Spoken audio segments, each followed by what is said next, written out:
The metallic screech of wheels against concrete pierced the silence of the dimly lit mansion.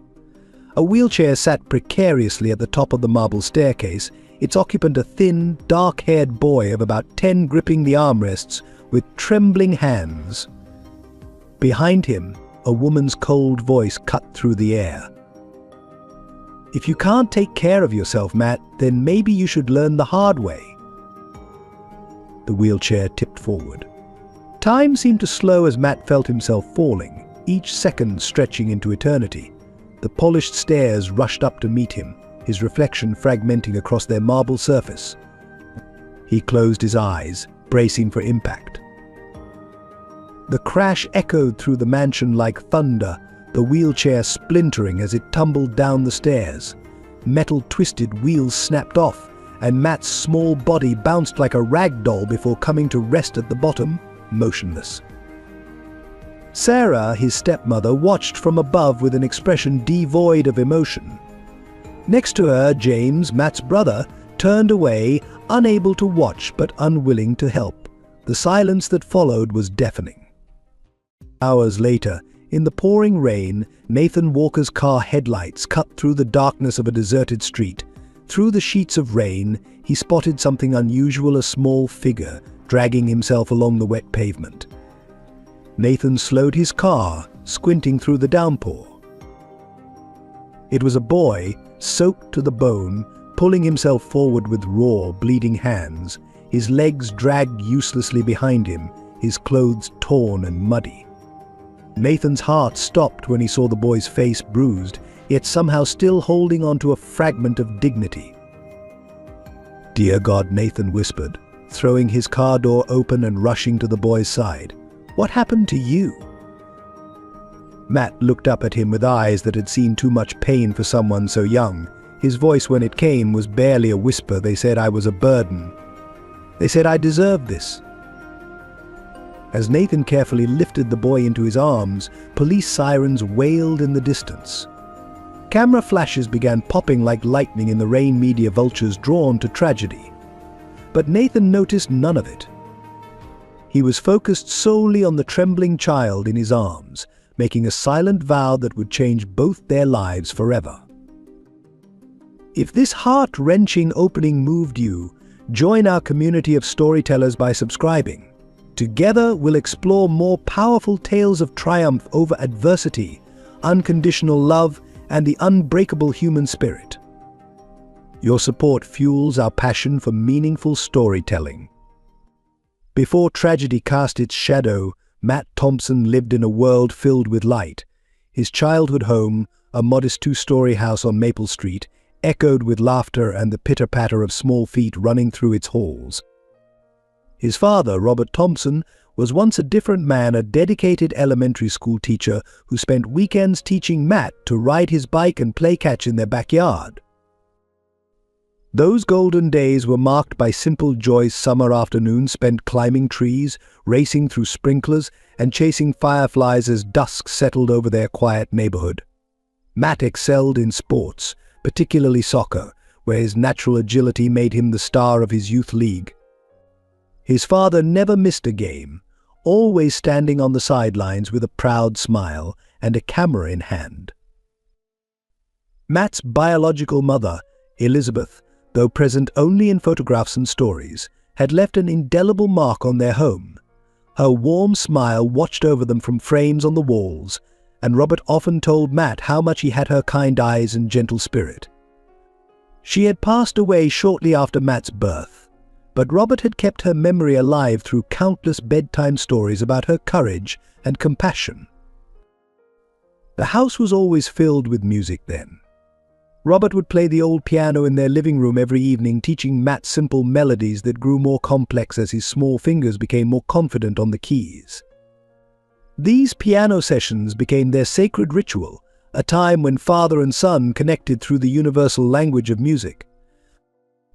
James, Matt's older brother, was his best friend and fierce protector in those days. Despite their 2-year age gap, the brothers were inseparable. James taught Matt how to build elaborate blanket forts, sneak cookies from the kitchen without getting caught, and stand up to playground bullies. They shared not just a bedroom but also their dreams, whispering late into the night about becoming astronauts or professional athletes. School was a place where Matt thrived. His teachers praised his quick mind and creative spirit. He had a particular talent for storytelling, often entertaining his classmates with elaborate tales during recess. His father kept a special drawer filled with Matt's artwork and stories, each piece carefully dated and preserved. The neighborhood knew the Thompsons as the family that hosted the best 4th of July barbecues, where Robert's famous homemade ice cream drew crowds from blocks away. Matt would help his father crank the old ice cream maker, feeling important as neighbors praised their joint effort. These gatherings were more than just parties, they were celebrations of community and family bonds. Everything changed when Robert met Sarah Mitchell at a parent-teacher conference. At first, she seemed like the answer to their prayers, a chance for their family to feel complete again. She had a way with words and a charm that made everyone believe in second chances. The early days of their blended family were promising, with Sarah making an effort to embrace Matt and James, cooking elaborate Sunday dinners, and helping with homework. Those memories now feel like scenes from another life, preserved in old home videos that gather dust in the attic. The last birthday before the accident stands out with particular clarity. Matt turning 9, surrounded by friends and family, blowing out candles on a superhero-themed cake. No one could have predicted that within months, their world would shatter like a mirror dropping to the floor, each piece reflecting a different version of what their family used to be. Robert's transformation from devoted father to distant figure began subtly, like a photograph slowly fading in the sun. The piano fell silent, the backyard catch sessions became less frequent, and the bedtime stories about Elizabeth stopped altogether. It was as if Sarah's presence gradually erased the colors from their once vibrant home, replacing them with shades of gray that grew darker with each passing day. Looking back, Matt could pinpoint the exact moment when he last saw his father's genuine smile the morning of the accident. Robert had promised to attend Matt's soccer championship that afternoon, ruffling his son's hair and saying, "Make me proud, champ." That promise, like so many others, would remain unfulfilled, lost in the chaos that followed hours later. The day that altered Matt's life forever began like any other autumn afternoon. The soccer championship was in full swing, and Matt kept glancing at the crowd, searching for his father's familiar face. Robert had promised to be there, but his seat remained empty as the game entered its final minutes. What Matt didn't know was that Robert was rushing to make it, his car speeding through residential streets, his mind divided between work obligations and his son's big game. The accident happened in a flash of screeching tires and shattering glass. Matt was racing down the field, seconds away from scoring the winning goal, when a black SUV lost control and careened onto the soccer field. Parents screamed, children scattered, but Matt froze in place, recognizing his father's vehicle an instant before impact. The sound of metal crushing bone would haunt Robert's nightmares for years to come. In the chaos that followed, Robert emerged from the wreck relatively unscathed, only to find his son lying motionless on the field. The paramedics worked frantically as a crowd gathered, their faces reflecting the horror of what they'd witnessed. Robert stood paralyzed, watching his son's blood stain the green grass crimson, knowing that his reckless attempt to keep a promise had destroyed his child's future. The hospital became their new home for months. Matt underwent multiple surgeries, but the damage to his spinal cord was irreversible. Robert haunted the sterile corridors like a ghost, unable to face his son's room or the accusing stares of other parents. Sarah, who had been dating Robert for just over a year, took charge of medical decisions while Robert retreated further into himself, drowning in guilt and whiskey. During Matt's recovery, Robert's visits became increasingly rare. He couldn't bear to see his once athletic son confined to a wheelchair, knowing he was responsible.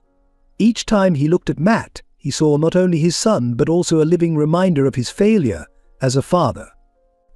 The guilt ate at him like acid, corroding the bond they once shared until it was barely recognizable. Sarah's true nature emerged during this period. What started as subtle comments about the financial burden of Matt's care evolved into open resentment. She convinced Robert that his presence was detrimental to Matt's recovery, that the sight of him only reminded the boy of what he'd lost. Robert, already drowning in self-loathing, latched onto this excuse to distance himself further. James, witnessing his father's cowardice and Sarah's manipulation, began to change. The protective older brother who once stood up for Matt now turned away, as if disability was contagious. He aligned himself with Sarah, perhaps out of self-preservation, perhaps seeking the parental approval that Robert no longer provided. The brotherhood that had once seemed unbreakable crumbled like a sandcastle in the tide. The legal aftermath of the accident was quietly settled out of court. Robert's insurance company paid for Matt's medical bills, and Sarah ensured that any potential lawsuit was squashed before it could begin. She orchestrated everything, from the medical care to the home modifications, all while building a narrative that cast her as the sacrificial stepmother, taking on a burden that wasn't hers to bear. Robert's guilt manifested in material compensation. Expensive gifts appeared regularly: video games, computers, books, anything to avoid actual interaction. Each present arrived with a card signed "Love, Dad," but the words rang hollow, like echoes in an empty room. Matt soon learned that no amount of gifts could fill the void left by his father's absence. The final betrayal came when Robert accepted a job offer in another state. Sarah presented it as an opportunity they couldn't refuse, but Matt understood the truth: his father was running away. The day they packed the car, Robert couldn't even look at his son. He mumbled something about staying in touch, about visiting soon, promises that would join the growing collection of broken ones that defined their new relationship. As the car pulled away, Matt watched from his wheelchair on the front porch, understanding with devastating clarity that his father would rather live with the guilt from afar than face the daily reminder of what he'd done. The man who had once been the center of Matt's universe had become nothing more than a shadow, a monthly check, and an ache that never quite went away. Life in the Thompson household devolved into a carefully orchestrated performance of cruelty. Sarah, now the undisputed authority, transformed the once welcoming home into a prison of psychological torment for Matt. Her abuse was calculated, always staying just within the bounds of what could be explained away to concerned teachers or neighbors. Mornings began with Sarah's sharp voice cutting through Matt's dreams, demanding he stop being lazy and get himself ready for school without assistance. The simple act of dressing became a battle against time and his own limitations, while Sarah stood in the doorway, criticizing his every struggle. She had removed the handicap-accessible modifications from the bathroom, claiming they ruined the aesthetic of her home, making even basic hygiene a daily challenge. James, once Matt's fierce protector, became Sarah's perfect soldier. The older brother now walked past Matt in school hallways without acknowledgement, as if the wheelchair had rendered him invisible. At home, James participated in Sarah's psychological warfare, making comments about real sports in normal kids within Matt's earshot. The betrayal cut deeper than any physical pain. This was the same brother who had once sworn to always have his back. Meals became weapons in Sarah's arsenal. She deliberately placed food and dishes just out of Matt's reach, then mocked his attempts to access them. "If you want to eat, you'll figure it out," became her mantra, delivered with a smile that never reached her eyes. Often Matt went to bed hungry, listening to the sounds of Sarah and James dining together, their laughter a cruel reminder of his exclusion from family life. The house itself seemed to conspire against Matt. Sarah rearranged furniture without warning, creating obstacle courses that his wheelchair couldn't navigate. She claimed it was redecorating, but her satisfied smirk when Matt struggled told a different story. The elevator lift to the second floor mysteriously broke down frequently, leaving Matt stranded downstairs for days at a time. School offered little respite. Sarah had convinced the administration that Matt was attention-seeking and manipulative, undermining his attempts to report her abuse. She attended every parent-teacher conference with practiced tears, describing the challenges of raising a disabled child who refused to try and took advantage of his condition. Her performance was flawless, earning sympathy while painting Matt as the problem. James's transformation was perhaps the most painful to witness. He excelled in sports, earning the athletic acclaim that had once been Matt's dream. Sarah proudly displayed James's trophies in the living room, while Matt's pre-accident soccer awards mysteriously disappeared. When James's friends came over, they treated Matt like a piece of furniture, sometimes literally hanging their coats on his wheelchair, while Sarah looked on approvingly. Financial abuse complemented the emotional torment. Sarah controlled the insurance money meant for Matt's care, spending it on home renovations and James's sports equipment instead of medical necessities. Matt's wheelchair deteriorated without maintenance, its squeaking wheels and fraying cushions a testament to neglect. When he dared mention repairs, Sarah would launch into dramatic monologues about the burden of medical expenses. The nights were the worst. Matt would lie awake, listening to Sarah and James watching TV downstairs, their casual conversation and laughter a stark contrast to their daytime cruelty. Sometimes he caught glimpses of his old brother in James's unguarded moments, a fleeting look of guilt, a hesitation before following Sarah's latest cruel directive. But these moments vanished quickly, buried under layers of conditioned behavior. Communication with Robert dwindled to formal birthday and Christmas cards, each containing checks that Sarah promptly deposited for safekeeping. Matt's father had become a ghost, his absence a void that Sarah filled with poison. She delighted in reminding Matt that his father had chosen to leave, twisting the knife of abandonment deeper with each retelling of Robert's departure. In this atmosphere of constant psychological warfare, Matt learned to retreat into himself. He developed an outer shell of quiet compliance, while nurturing a core of resilience that Sarah couldn't touch. His wheelchair became both his prison and his fortress, a symbol of his limitations, but also of his endurance. Each day was a battle for survival in a house where love had been replaced by calculated cruelty and family ties had become chains of torment. The first rays of morning sunlight barely filtered through the windows when Sarah's voice shattered the silence. "Matt, get up now. This house isn't going to clean itself." Her heels clicked sharply against the hardwood floors as she entered his room, yanking open the curtains with unnecessary force. Matt struggled to sit up in bed, his muscles stiff from another night on the worn mattress Sarah refused to replace. She stood over him, a cleaning bucket filled with supplies balanced on her hip, her face set in its usual mask of contempt. "Today you're going to earn your keep. I'm tired of you sitting around while everyone else works." The list of chores she presented was impossible: mopping the floors, dusting high shelves, cleaning windows and scrubbing bathrooms. All tasks that required mobility and balance Matt simply didn't have. When he tried to explain this, Sarah's response was cutting. "Excuses are for the weak. You want to live here? You work? It's that simple." James walked past the doorway, already dressed for school in his Letterman jacket. He paused briefly, watching as Sarah dumped the cleaning supplies onto Matt's bed.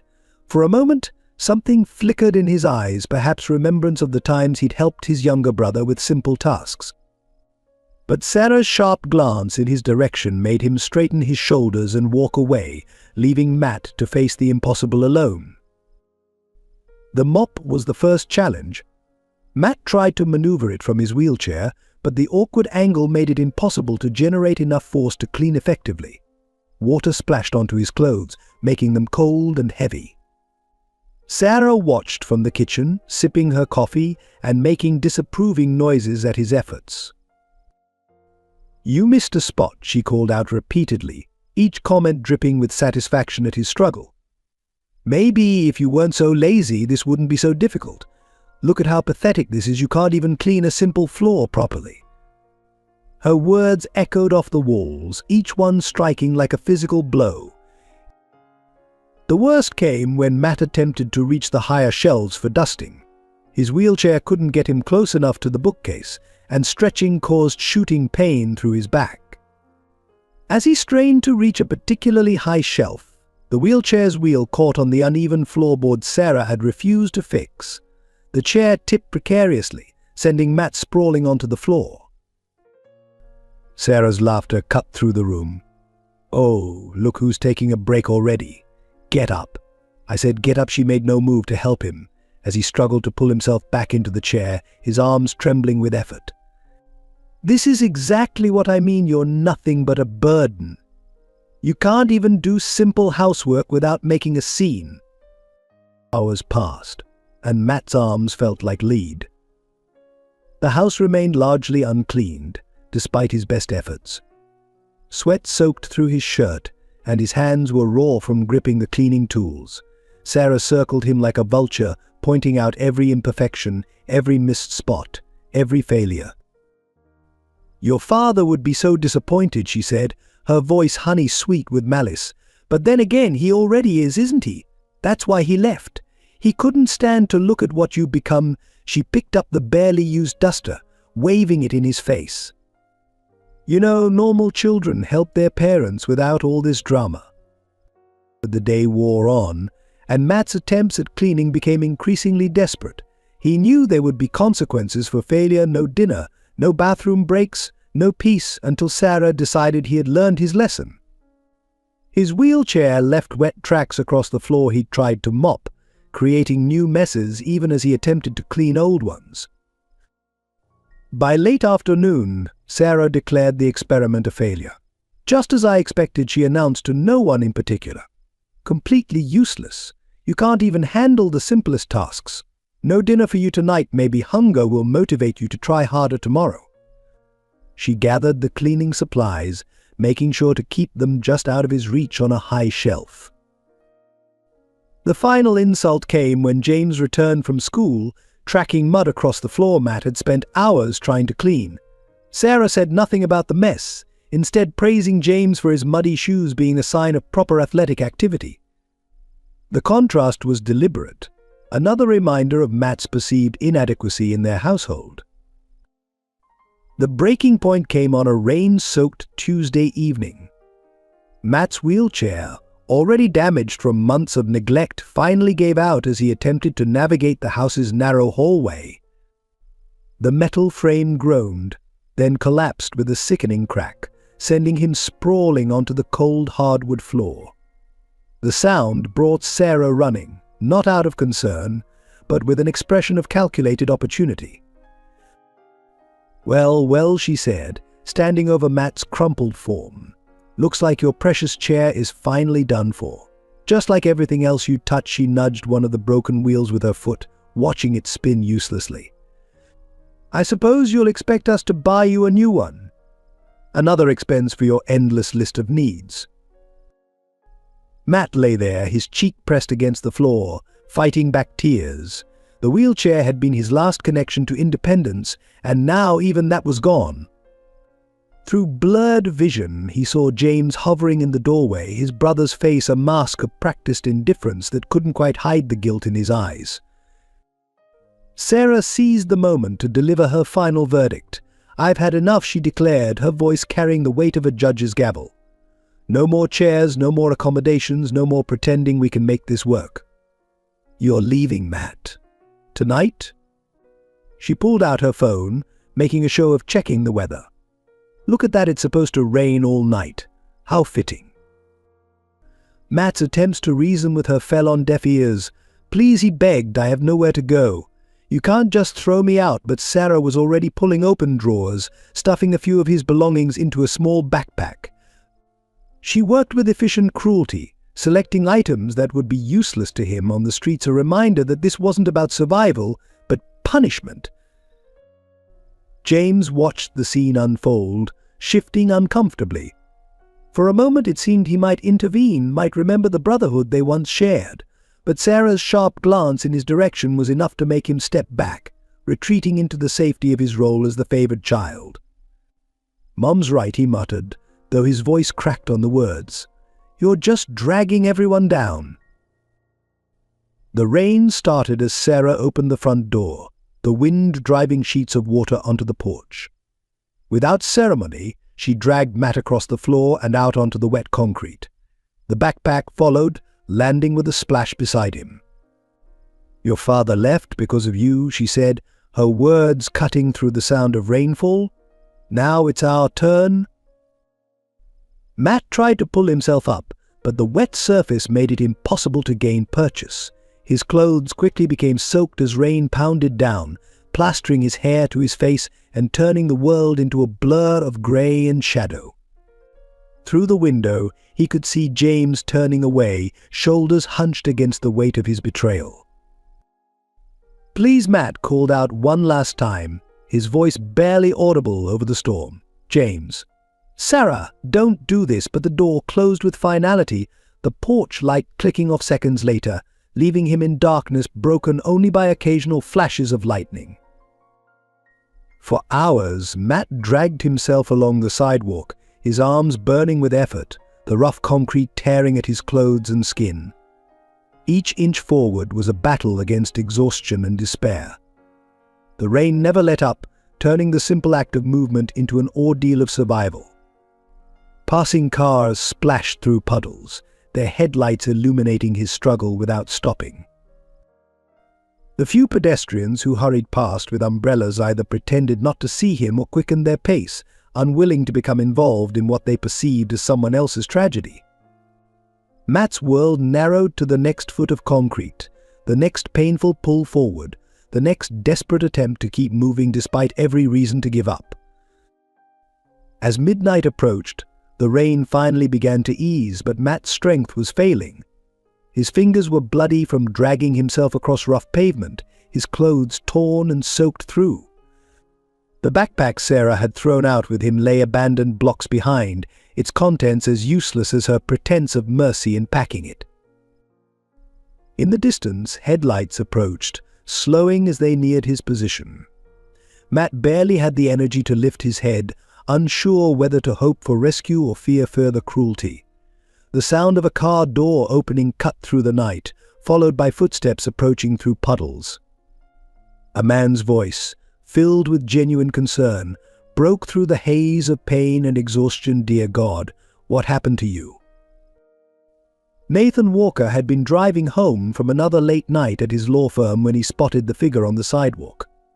At first he thought his tired mind was playing tricks on him. Surely that couldn't be a child dragging himself through the rain. But as his headlights illuminated the scene more clearly, the reality of what he was seeing hit him like a physical blow. The boy was soaked to the bone, his clothes torn and muddy, hands raw and bleeding from pulling himself along the concrete. Nathan's heart, hardened by years of dealing with society's worst cases, cracked at the sight. He pulled his car over, ignoring the rain that immediately drenched his expensive suit as he rushed to the boy's side. "I'm Nathan," he said softly, crouching down to meet the boy's eyes. "Can you tell me your name?" His voice, usually sharp and commanding in courtrooms, gentle to a tone he hadn't used since his own son's passing. The boy looked up, revealing eyes that held both fear and a flicker of desperate hope. Matt came the whispered response, followed by a violent shiver that shook his entire frame. They threw me out. My wheelchair broke, and they said I was worthless without it." The words tumbled out between chattering teeth, each one striking Nathan like a hammer blow. Without hesitation, Nathan shrugged off his suit jacket, wrapping it around Matt's trembling shoulders. "I'm going to help you up now," he said, telegraphing his movements to avoid startling the boy. "Is it okay if I carry you to my car?"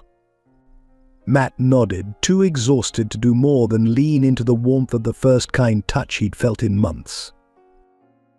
The drive to Nathan's home was quiet, broken only by the soft hum of the car's heater and Matt's gradually steadying breaths. Nathan kept glancing in the rearview mirror, watching as the boy fought to stay awake in the back seat, his head nodding forward only to jerk up again in a pattern Nathan recognized from his own son's final days. Nathan's house was a stark contrast to the cold streets they'd left behind.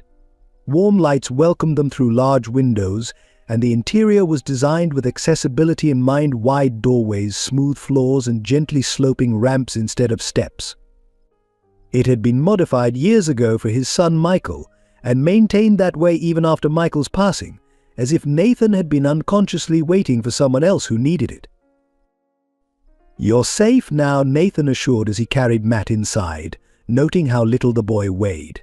"Let's get you warm and dry first, then we can talk about what happened." He headed straight for the guest room that had once been Michael's, where everything was still arranged for someone with limited mobility. Matt remained silent as Nathan helped him into dry clothes, but his eyes widened at the sight of the room's features: the specialized bed, the grab bars, the carefully arranged furniture. You know about this," he finally said, gesturing vaguely at his legs. "You understand." Nathan nodded, his throat tight. "My son Michael. He needed similar accommodations. He's gone now, but I kept everything the way it was. Maybe some part of me knew someone else would need it someday." He busied himself adjusting pillows, hiding the emotion in his eyes. As Matt settled into the bed, exhaustion finally overtaking him, Nathan noticed fresh bruises on the boy's arms that couldn't have come just from dragging himself along the street. His lawyer's instincts kicked in, cataloging evidence of long-term abuse, but he pushed those thoughts aside for now. Tonight was about making Matt feel safe.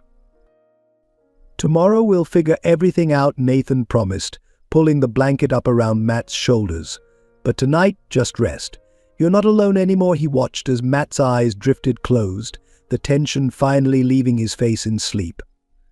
Standing in the doorway, Nathan felt something he hadn't experienced since losing Michael Purpose. This wasn't just about helping a child in need, it was about redemption, about turning his own loss into something meaningful. As he quietly closed the door, leaving it open just a crack, Nathan made a silent vow this time: he wouldn't fail to protect the child who needed him. Late that night, after ensuring Matt was safely asleep, Nathan found himself drawn to a room he rarely entered. Behind a carefully locked door lay Michael's memorial walls covered with photographs, shelves lined with trophies from wheelchair basketball, and a piano that had fallen silent 3 years ago. The room was exactly as Michael had left it the day before the surgery that was supposed to give him a chance at a longer life. Michael had been born with muscular dystrophy, a diagnosis that shattered Nathan's world but never dimmed his son's spirit. While other parents dreamed of their children's athletic achievements, Nathan learned to celebrate different milestones the first time Michael successfully navigated his wheelchair through a crowded school hallway, the day he mastered playing piano despite weakening muscles. The moment he was elected class president, despite never being able to stand at a podium. Nathan sat at the piano, fingers hovering over keys that still held the memory of Michael's last performance. His son had insisted on playing at the school talent show just days before his surgery, performing an original composition he'd written about hope and perseverance. The standing ovation he received wasn't out of pity. Michael's talent had earned every clap, every cheer, every tear of appreciation. The surgery was supposed to be routine, a procedure to help with Michael's breathing. Nathan had signed the consent forms with optimism, believing in the doctor's assurances of minimal risk.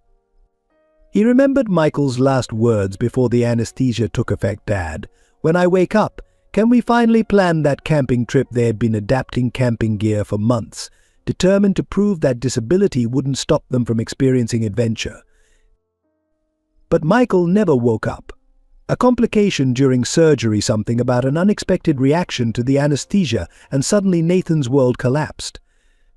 The doctor's explanations blurred into meaningless medical jargon as Nathan watched the heart monitor flatline, his son's hand growing cold in his grip.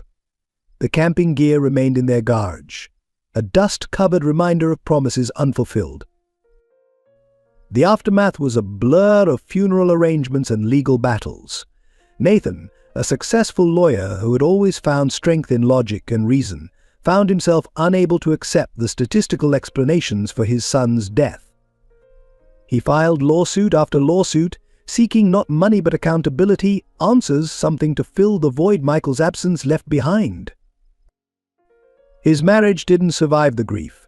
Emily, Michael's mother, couldn't bear to stay in a house filled with modifications that no longer served their purpose. She moved across the country, leaving Nathan alone with his guilt and the echoing emptiness of their accessible home. He threw himself into his work, taking on cases involving medical malpractice and disability rights, turning his pain into purpose. The piano gathered dust, but Nathan couldn't bring himself to move it.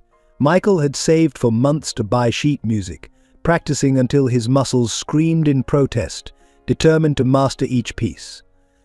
His persistence had taught Nathan more about strength than any courtroom victory ever could. Now, finding Matt, another young boy failed by those who should have protected him, stirred memories Nathan had tried to bury. Looking at the last photo taken of Michael, smiling from his wheelchair after his final recital, Nathan felt tears he'd held back for years finally fall. The similarities between Michael and Matt were striking, not just their physical challenges, but the undimmed light in their eyes despite everything life had thrown at them. Where others might see tragedy, Nathan saw resilience. Running his hand along the piano's polished surface, Nathan made a decision. He wouldn't let fear of loss stop him from helping Matt. Michael had taught him that life's value wasn't measured in years or abilities, but in moments of connection, in victories small and large, in the courage to keep going when everything seemed impossible. "I couldn't save you, son," Nathan whispered to the empty room, "but maybe you sent Matt to me so I could save him." The idea brought a bittersweet smile to his face.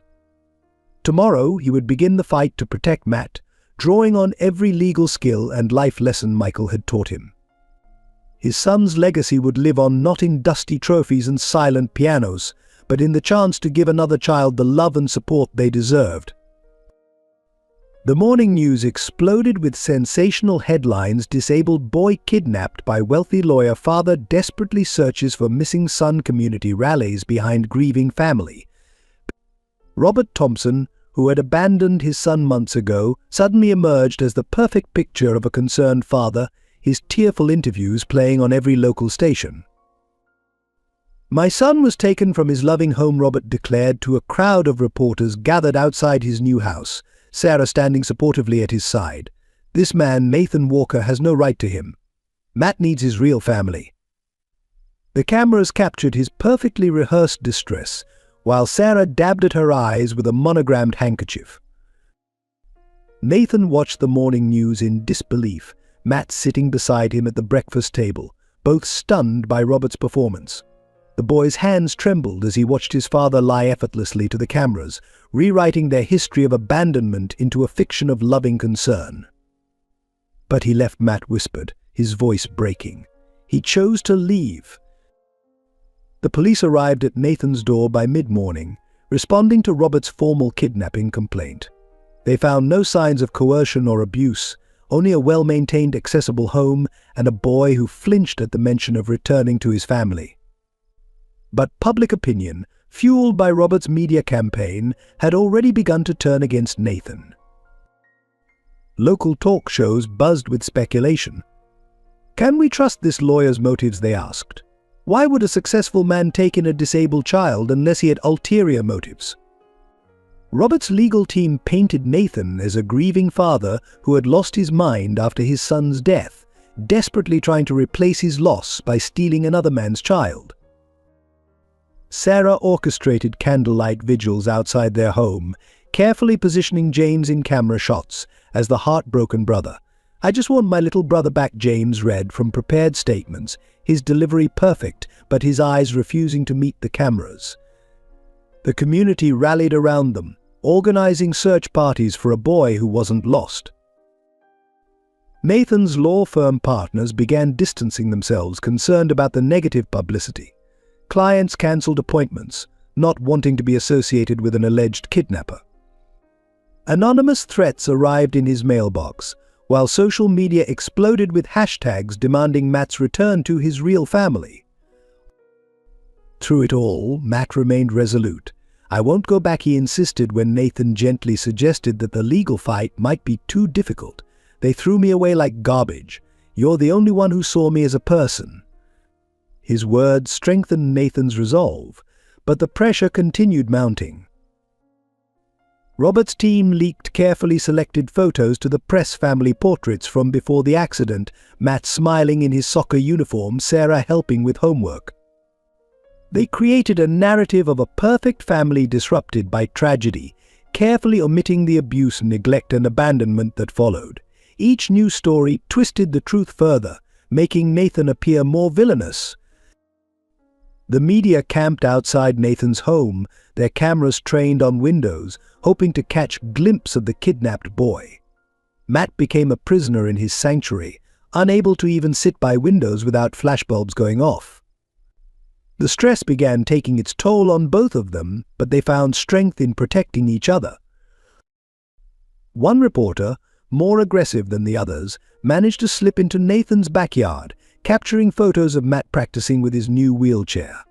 The images were splashed across newspapers with headlines suggesting Nathan was parading his victim. The invasion of privacy left Matt shaking, memories of his former life's constant surveillance rushing back. Nathan's own past was dredged up and distorted. Michael's death became fodder for tabloids, with pseudo-experts analyzing his grief and suggesting he was attempting to replace his dead son. Every aspect of his life was scrutinized and twisted to fit the narrative Robert had created. But in the quiet moments between media storms, when Matt would smile at something as simple as being asked his preference for dinner or light up while exploring his new accessible bathroom, Nathan knew they had to fight. The truth was in these small moments, in Matt's growing confidence, in his decreasing flinches, in his willingness to voice opinions after years of silence. "They might have the media," Nathan told Matt one evening, as they watched another of Robert's performances on the news, "but we have the truth, and eventually the truth has to matter." Matt squeezed his hand in response, both of them drawing strength from their shared understanding that sometimes the hardest battles are fought not in courtrooms, but in the court of public opinion.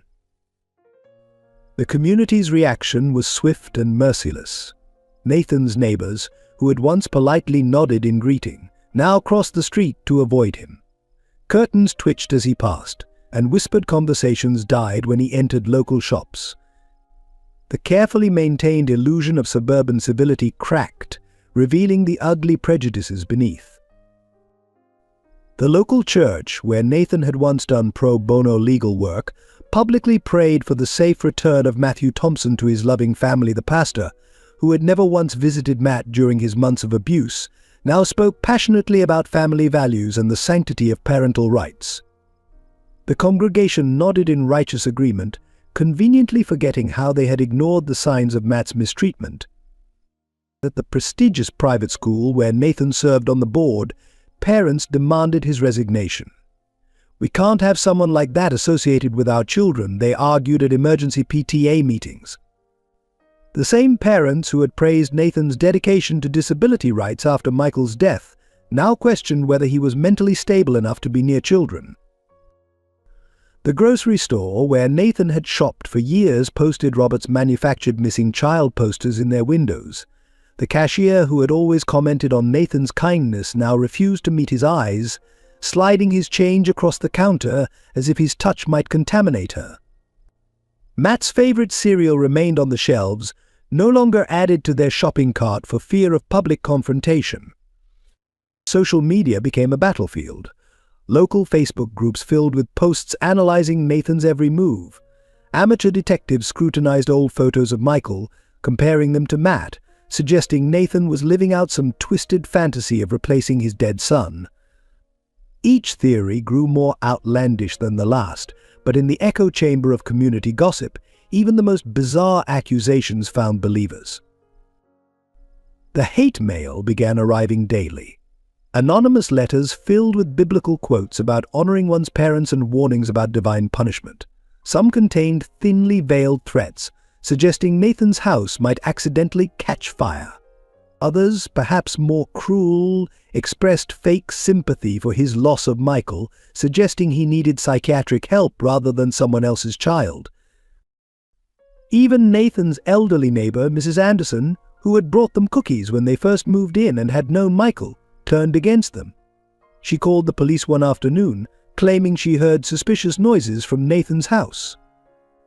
The officers who responded found only Matt practicing his physiotherapy exercises, but the incident made the local news, adding fuel to Robert's narrative. The final blow came from Nathan's own country club, where he had been a member for 15 years. The board sent a carefully worded letter suspending his membership, citing community concerns and the club's reputation. The same people who had attended Michael's funeral and praised Nathan's strength now couldn't distance themselves fast enough. Matt watched it all with a mixture of guilt and anger. "It's my fault," he said one evening, after another neighbor had hurriedly ushered their children inside at the sight of them. "They're punishing you because of me." Nathan's heart broke at the familiar self-blame in Matt's voice, the same tone he had used when describing Sarah's abuse.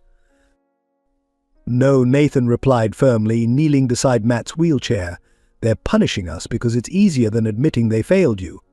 Every person who looks away now is someone who looked away before when you really needed help. Their guilt is making them cruel."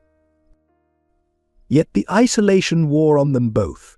The accessible park where they had started taking evening walks became off-limits after other parents began filming them on their phones, posting the videos with suggestive captions.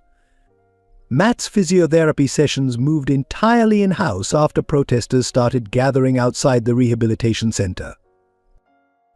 The community's rejection was a constant reminder of how quickly people could turn, how thin the veneer of civilization really was.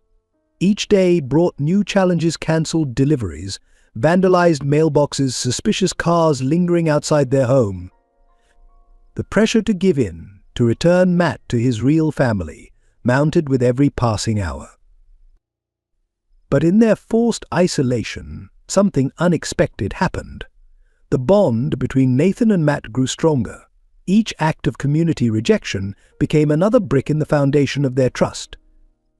They developed private jokes about the ridiculous headlines, found strength in their shared understanding of what real family meant. "They don't know us" became their mantra, spoken in quiet moments when the weight of public opinion seemed overwhelming. "They don't know the truth." And in those words they found the resolve to face another day, another accusation, another betrayal, knowing that eventually the truth would have to matter more than convenient lies. The transformation of Nathan's house from a shrine to grief into a home filled with life happened gradually, marked by small but significant moments. It began one morning when Nathan discovered Matt struggling to reach a bowl in the kitchen cabinet. Without hesitation, he rearranged the entire kitchen, placing everything at wheelchair height, just as he had once done for Michael, but this time without the weight of sadness clouding the gesture. Their first real breakthrough came during a thunderstorm that rattled the windows and filled the night with flashes of lightning. Nathan found Matt trembling in his room, memories of the night he was abandoned flooding back. Instead of empty reassurances, Nathan wheeled Matt to the kitchen, where they spent the night making hot chocolate and sharing stories. Nathan spoke about Michael for the first time in years, while Matt opened up about his life before the accident. The storm became background noise to their growing connection. Breakfast became their sacred time. Nathan learned that Matt liked his eggs scrambled but barely set, a preference Sarah had always ignored. Matt discovered that Nathan hummed old jazz tunes while cooking, a habit that made him smile every morning. They developed a routine of Matt setting the table while Nathan cooked, working in comfortable synchronization that felt increasingly natural. The piano in Michael's room, dust-covered and silent for years, became their next milestone. Nathan found Matt looking at it one afternoon, fingers hovering over the keys without touching them. "I always wanted to learn," Matt admitted quietly.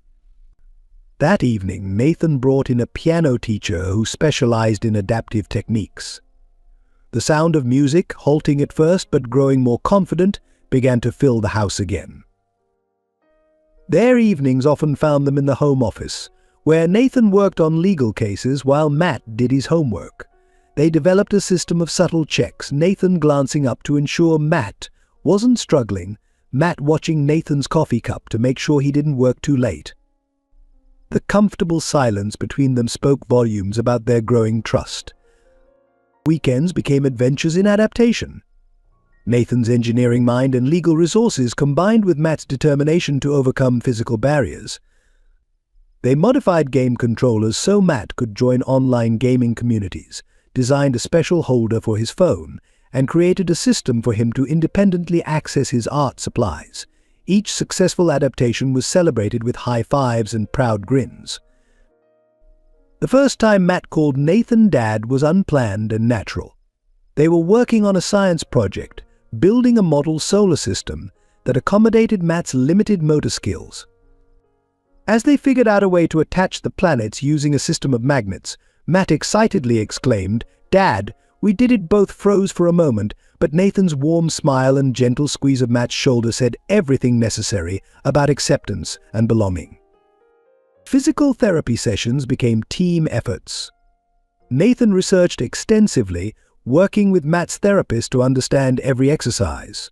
On difficult days, when Matt's body refused to cooperate, Nathan would share stories about Michael's determination, not as a comparison but as inspiration. "You both have the same spirit," he'd say, helping Matt through one more repetition. They developed their own language of support. A raised eyebrow from Matt meant he needed help but didn't want to ask directly. A particular type of silence from Nathan signaled he was missing Michael but trying to stay strong. They learned to read each other's moods, anticipate needs, and provide comfort without words. Their most intimate conversations happened during evening wheelchair maintenance. As Nathan checked brake tension and wheel alignment, Matt would talk about his fears of being sent back, of not being good enough, of being a replacement for Michael. Nathan would respond with honest reassurances, acknowledging his own fears while affirming their growing bond. These quiet moments, accompanied by the soft click of tools and gentle whir of spinning wheels, became their time for absolute honesty. The house itself seemed to adapt to their relationship. Photos of Michael remained, but they were joined by new pictures. Matt at his first piano recital, both of them covered in flour from a failed baking experiment, candid shots of them laughing together. The wheelchair ramps and adaptive devices no longer felt like memorials to loss, but rather celebrations of possibility. Even their setbacks strengthened their bond.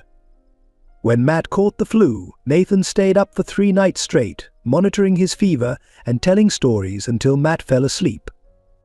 When Nathan lost an important case, Matt ordered pizza, using his carefully saved allowance, and insisted on a movie marathon to cheer him up. They learned that vulnerability shared was strength multiplied. During a particularly difficult physical therapy session, Matt finally voiced his deepest fear: "Are you sure I'm not just a replacement for Michael?" Nathan's response came from the heart. "You're not a replacement, Matt.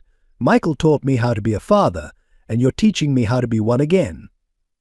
You're both my sons, different but equally loved."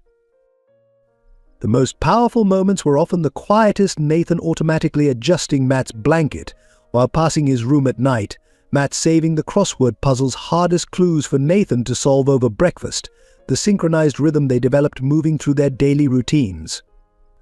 These small gestures, more than any grand declarations, showed how completely their lives had intertwined.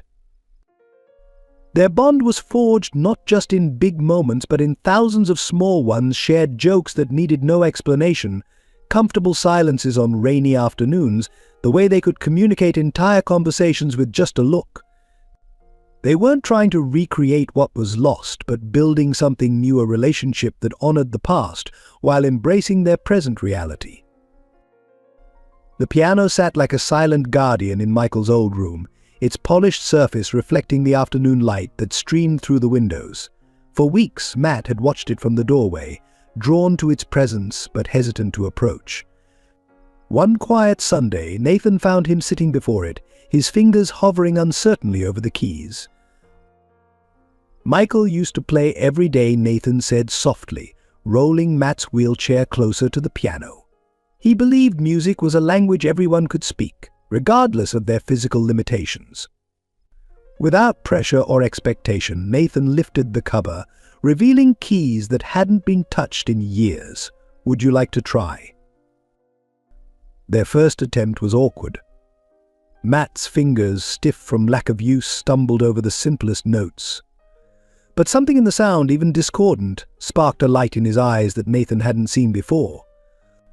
That evening, Nathan made a call to MS. Eleanor Hayes, a music therapist who had worked with Michael, specializing in adaptive techniques for disabled musicians. Eleanor arrived with a wealth of experience and infinite patience. She began by modifying the piano bench to accommodate Matt's wheelchair, ensuring proper posture and reach. Music isn't about what you can't do, she explained, positioning Matt's hands. It's about discovering what you can. She started with simple exercises, teaching Matt to rely on his stronger left hand while gradually building strength in his right. The breakthrough came unexpectedly. During one session, while practicing scales, Matt began humming a melody, something original, haunting in its simplicity. Eleanor recognized raw talent in those few notes. She taught him to record melodies on his phone when they came to him, building a library of his musical thoughts. Progress wasn't linear. There were days when Matt's fingers refused to cooperate, when frustration brought tears and the temptation to quit loomed large. Nathan would sit beside him during these moments, sharing stories of Michael's own struggles and triumphs. He once spent 3 weeks mastering a single measure, Nathan recalled, but he never gave up. Eleanor introduced them to adaptive music technology software that could help compensate for Matt's physical limitations while allowing his creativity to flourish. They installed a digital interface that connected to the piano, enabling Matt to compose even when his hands were too tired to play traditionally. The fusion of classical instrument and modern technology opened new possibilities. Matt's first complete composition emerged after 2 months of practice. It was a simple piece he titled Rain, inspired by the night Nathan had found him. The melody carried echoes of loneliness but resolved into hope, telling his story through music in ways words never could. When he played it for Nathan, both were moved to tears, not from sadness, but from the recognition of healing expressed through art. Word of Matt's developing talent spread through Eleanor's network of music educators. She arranged for him to attend a workshop for young musicians with disabilities. There, Matt met others like him, pianists who played with one hand, violinists who used adaptive bows, singers who performed from wheelchairs. He returned home with renewed determination and a sense of belonging to a community that understood him. The piano became Matt's sanctuary. On difficult days when memories of Sarah and Robert threatened to overwhelm him, he would lose himself in music. Nathan often found him there, working through his emotions note by note. The melodies that emerged were sometimes dark, sometimes hopeful, but always honest. Through music, Matt found his voice. Their home filled with sound scales in the morning, practice sessions after school, impromptu concerts during dinner. Nathan installed recording equipment, capturing Matt's progress and compositions. They started a tradition of Sunday afternoon performances where Matt would share his latest pieces, just as Michael had once done. Eleanor suggested entering Matt in a young composers competition. The theme was overcoming, and Matt spent weeks perfecting his entry. He composed a piece called Wheels in Motion, incorporating the rhythmic mixed sounds of his wheelchair into the melody. The composition told his story from abandonment to acceptance, from silence to song. The competition day brought challenges. The venue's accessibility was questionable, and some participants' parents cast doubtful looks at the boy in the wheelchair. But when Matt began to play, the room fell silent. His music spoke of resilience, of finding beauty in broken places, of building new dreams from shattered ones. The standing ovation that followed wasn't out of pity, it was pure recognition of talent. Matt didn't win first place, but he received special recognition for innovative composition. More importantly, he gained confidence in his ability to move others through his music. He told Nathan after the competition, "I used to think being in this chair meant I couldn't do anything important. But when I play, People don't see the wheelchair anymore, they just hear me." Eleanor began incorporating Matt's story and compositions into her presentations at music therapy conferences. His journey from trauma to artistic expression became an inspiration for other young musicians facing similar challenges. Matt started receiving letters from disabled children who wanted to learn music, each one reminding him that his impact reached beyond the piano. The transformation was profound. Through music, Matt found not just a hobby but a calling. His compositions became more complex, weaving together classical training and personal experience. Nathan watched with pride as his son, for that's what Matt had truly become, discovered his own way of adding beauty to the world. Robert Thompson's PR campaign reached new heights of manipulation when he discovered Matt's musical performances on social media. What should have been a private moment of triumph, Matt playing his composition at a local competition, became ammunition in Robert's crusade to portray himself as a grieving father desperate to reunite with his talented son. "My boy, my precious boy," Robert wept convincingly for news cameras, standing in front of a grand piano strategically placed in his living room. "I was the one who first noticed his love for music. I always wanted to buy him a piano, but then that man took him away." The piano, barely touched and hastily purchased for the interview, gleamed behind him as a prop in his performance. Sarah, ever the perfect supporting actress, orchestrated a series of remembrance concerts. Claiming they were tributes to Matt's lost childhood, she hired young pianists to perform while projecting childhood photos of Matt on large screens. The events, heavily covered by local media, painted a picture of a loving family torn apart, carefully omitting any mention of the abuse and abandonment that had driven Matt to flee. James was forced to take piano lessons, appearing in carefully staged photos practicing at the same grand piano. "I'm learning to play so I can perform with my brother when he comes home," he told reporters, reading from scripts Sarah had prepared. The forced smile and mechanical delivery went unnoticed by journalists eager for emotional soundbites. Robert hired a prestigious PR firm that specialized in human interest stories. They crafted a narrative of a devoted father struggling to maintain his son's musical legacy, suggesting that Nathan was suppressing Matt's talent. Social media campaigns featuring hashtags like Bring Matt Tom and Let Matt Play flooded local networks, each post a carefully constructed piece of emotional manipulation. The campaign took a darker turn when Robert began appearing at children's music events, presenting himself as an advocate for young musicians with disabilities. "Every child deserves a chance to pursue their dreams," he would declare, voice breaking right on cue, especially those facing challenges like my son. The irony of his previous neglect was lost on his growing audience of supporters. Local music stores were persuaded to display posters featuring Matt's childhood photos alongside sheet music and instruments. Robert gave interviews about the healing power of music and how he had always encouraged Matt's artistic expression. Claims that made Matt physically ill when he saw them on the evening news. Each lie added another layer to the elaborate fiction Robert was creating. The campaign reached its peak when Robert announced the creation of the Matthew Thompson Musical Foundation for Disabled Youth, a supposed non-profit organization that claimed to provide instruments and lessons to disabled children. The foundation, more PR stunt than charitable endeavor, served primarily as a platform for Robert to present himself as a philanthropist while further exploiting his son's story. Sarah organized candlelight vigils where supporters would gather to play music, sending love to Matt. These events, complete with professional photographers and news crews, featured Sarah and Robert holding hands while James performed simple melodies on a portable keyboard.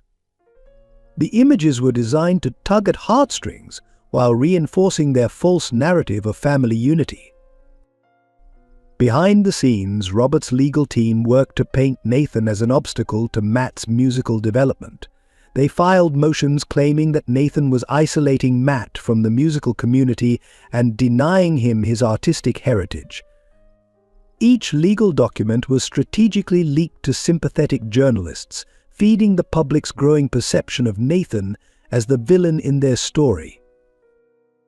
The Puerto Rico campaign even co-opted Matt's competition piece Wheels in Motion, with Robert claiming it was a cry for help. "Listen to the longing in those notes," he told a morning talk show host, wiping away staged tears. "My son is calling out to me through his music." Music critics were hired to analyze the composition, finding meanings that supported Robert's narrative while ignoring the piece's actual message of independence and growth. As Matt's reputation in the music community grew, Robert's campaign intensified. He began appearing at the same competitions and events Matt was scheduled to attend, forcing Nathan to withdraw Matt's participation to protect him from confrontation.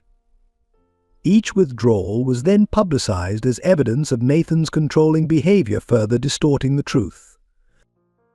The reality that Matt's musical talent had blossomed only after escaping Robert's neglect was buried under an avalanche of PR-crafted fiction. Every note Matt played, every composition he created, was twisted by Robert's campaign into a weapon against the very person who had actually nurtured his gift. The Grand Plaza Hotel's ballroom glittered with chandeliers and false promises on the night of Robert's carefully orchestrated charity gala. An evening of hope. The Matthew Thompson Foundation for Disabled Youth read the elegant banner spanning the entrance. Inside, wealthy donors mingled with local celebrities, their conversations punctuated by the soft classical music played by a string quartet. Robert Thompson stood at the center of it all, resplendent in a tailored tuxedo, playing the role of devoted father with Oscar-worthy precision. Sarah floated through the crowd in a designer gown, expertly weaving the tale of their family's tragedy to anyone who would listen.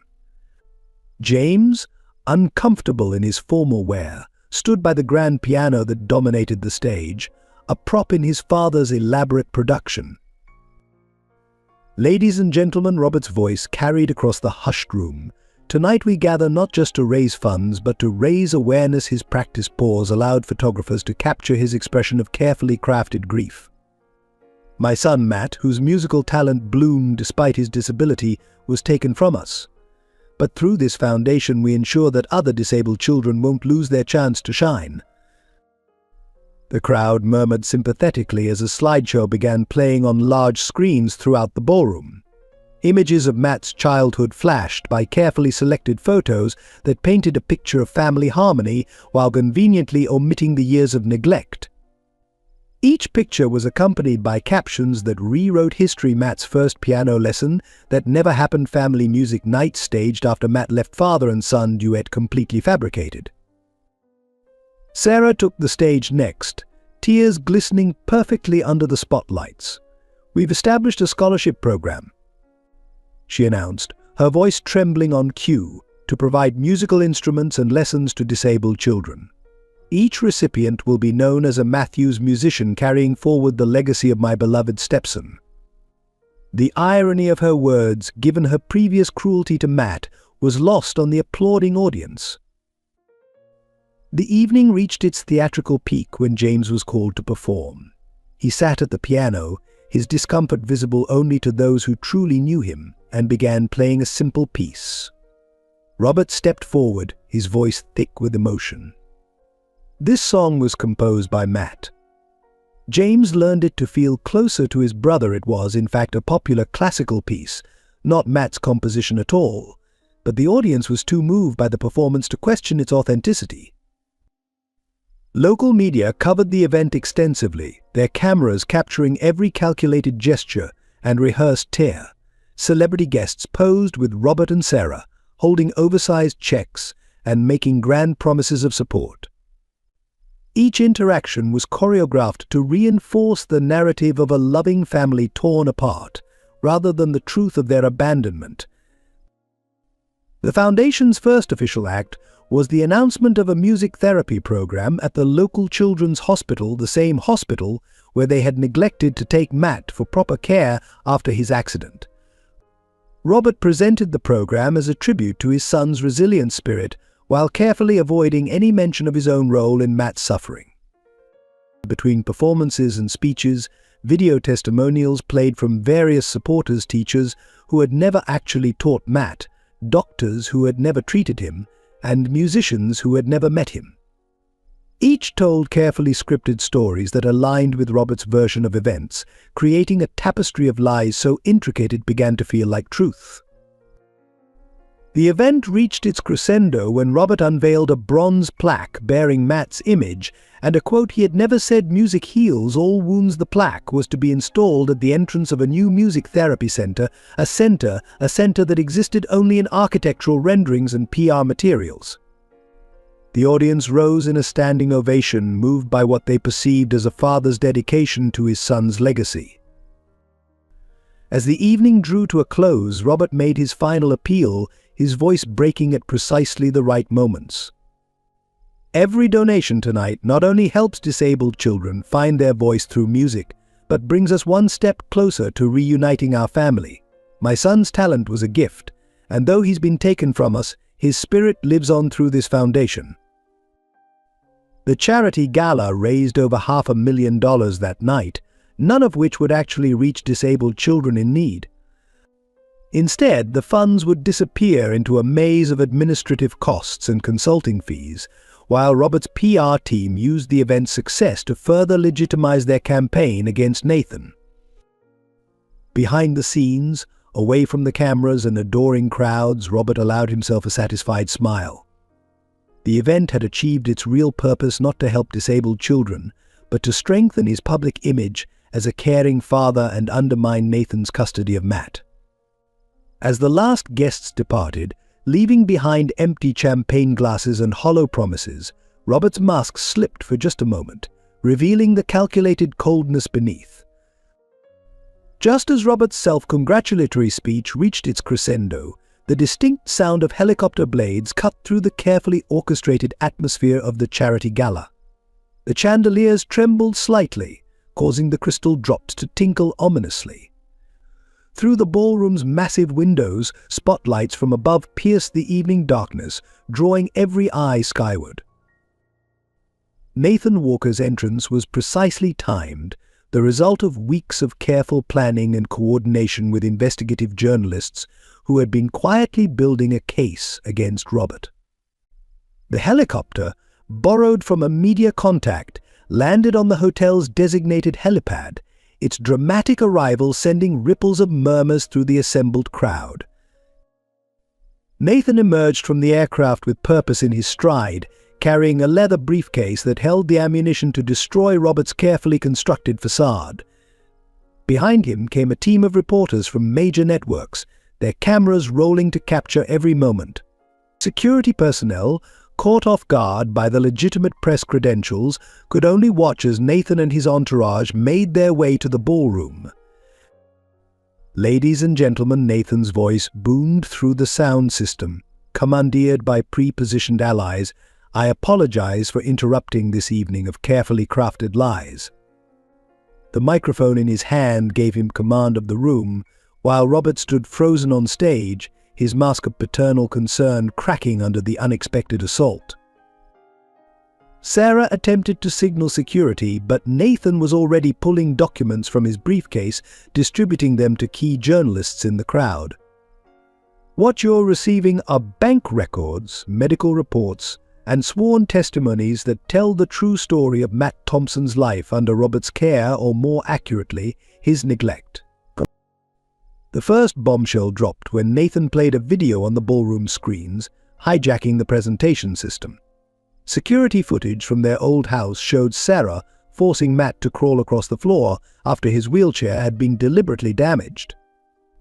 The timestamp matched dates when Robert had been present in the home, destroying his claims of ignorance about the abuse. "Your foundation claims to support disabled children," Nathan continued, his voice carrying years of accumulated evidence and righteous anger. "But let's talk about the real numbers." He projected financial records showing how Robert had systematically drained Matt's medical trust fund, diverting money meant for his care into personal accounts.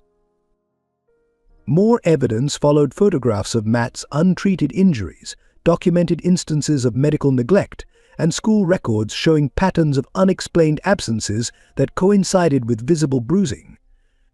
Each revelation landed like a physical blow, stripping away the veneer of Robert's charitable persona. The most damaging evidence came from an unexpected source. James, standing forgotten by the piano, suddenly found his voice. "It's all true," he said, stepping forward to take the microphone Nathan offered. "I watched it happen. I helped it happen. And I can't live with the lies anymore." His unscripted confession, born of months of guilt, carried more weight than any prepared statement. Robert attempted to regain control, stepping forward with his practiced smile. "This is clearly a desperate attempt to discredit our charitable work," he began, but Nathan was ready. The screens filled with footage from hidden cameras, showing Robert and Sarah rehearsing their emotional appeals, coaching James on his lines, and laughing about how easily people were fooled by their performance. Nathan's masterstroke came in the form of audio recordings. Sarah's voice filled the ballroom, cruel and unfiltered, berating Matt for his disability. Robert could be heard in the background, offering no objection to her treatment of his son. The dates on the recordings corresponded with public appearances where they had played the roles of devoted parents. The assembled donors, many of whom had written substantial checks that evening, began to shift uncomfortably in their seats.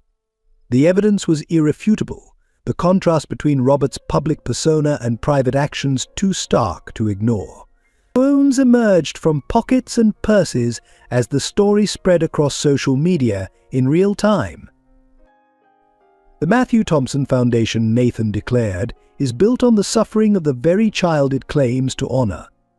Every dollar donated tonight would serve only to legitimize years of abuse and neglect.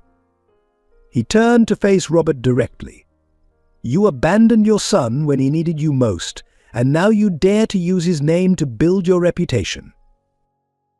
The silence that followed was deafening. Robert's attempts to speak were met with hostile stares from the crowd he had so recently charmed. Sarah's perfectly composed facade crumbled as cameras captured her genuine reaction, not grief or concern, but fury at being exposed. James, finally free from the weight of complicity, stood next to Nathan, a physical representation of truth triumphing over deception.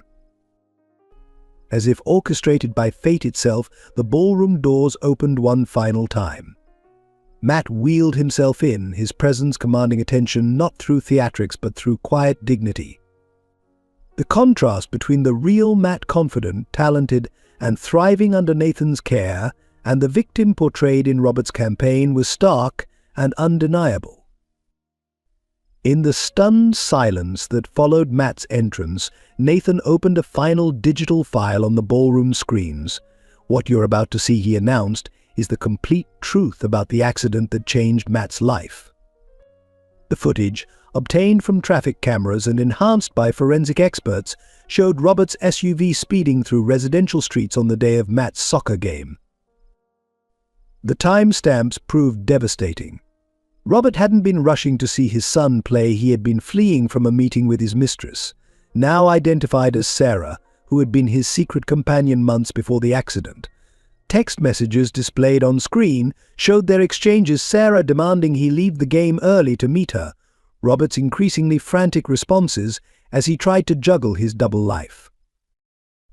The accident that confined Matt to a wheelchair, Nathan continued, his voice tight with controlled anger, wasn't just a tragedy, it was the direct result of Robert's choices. Medical records appeared next, showing that Robert had tested positive for alcohol in his system that day, a fact that had been buried in confidential settlement agreements. Sarah's role in the cover-up emerged through a trail of emails. She had orchestrated the legal settlements, threatening hospital staff with lawsuits if they revealed Robert's intoxication. Her correspondence with insurance companies showed how she had manipulated claim payments, diverting funds meant for Matt's care into private accounts. The evidence turned more personal as Nathan revealed Sarah's journal entries, discovered by a whistleblowing household employee. The entries detailed her systematic campaign to alienate Matt from his father, her calculated abuse disguised as tough love, and her ultimate goal of removing Matt from their lives to secure Robert's fortune for herself and James. Financial records painted a damning picture of the Foundation's true purpose. Of the donations already collected, 80% had been allocated to administrative costs, primarily PR fees, legal consultants, and luxury events like tonight's gala. Not a single dollar had reached any disabled child, despite the foundation's claimed mission. James, finding courage in the momentum of truth, stepped forward to provide the final piece of evidence. From his pocket, he withdrew a phone containing videos he had secretly recorded Sarah coaching him on his public statements, Robert rehearsing his tears for cameras, both of them laughing about how easily the public had been fooled by their performance of grief. The most damaging revelation came from Matt's old medical files. X-rays and examination notes showed injuries inconsistent with neglect-alone evidence of deliberate harm that had been explained away as accidents. Sarah's fingerprints were all over the reports, her signature authorizing minimal treatment while declining recommended therapies and equipment. Robert's attempts at damage control crumbled as Nathan projected the final piece of evidence footage from the night Matt was thrown out. Security cameras from their old house captured Sarah's cruel eviction of a disabled child, while Robert watched from his study window, doing nothing to intervene. The timestamp showed near freezing temperatures, making their actions not just morally reprehensible but criminally negligent. As the evidence mounted, the ballroom's atmosphere transformed from shocked silence to audible outrage. Donors began tearing up their checks. Reporters who had once sympathetically covered Robert's campaign now turned their cameras on his increasingly panicked face. The carefully constructed facade of the caring father crumbled completely under the weight of irrefutable truth. Law enforcement officers, quietly summoned at the start of Nathan's presentation, emerged from the crowd. The evidence presented wasn't just damaging to Robert's reputation, it detailed multiple criminal offenses: fraud, child abuse, endangerment, and conspiracy. As they approached the stage, Robert's desperate glance toward the exits revealed exit routes already blocked by additional officers. The final moments of the revelation played out like scenes from a carefully orchestrated drama. Sarah's attempt to flee was blocked by guests who had once fawned over her tragic stepmother act. James, finally free from years of coerced complicity, handed over additional evidence he had kept hidden. And Matt, wheeling himself to Nathan's side, faced his former tormentors with quiet dignity that spoke louder than any evidence could.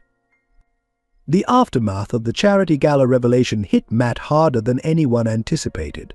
While the world celebrated the exposure of Robert and Sarah's deception, Matt retreated into a darkness that even Nathan struggled to penetrate.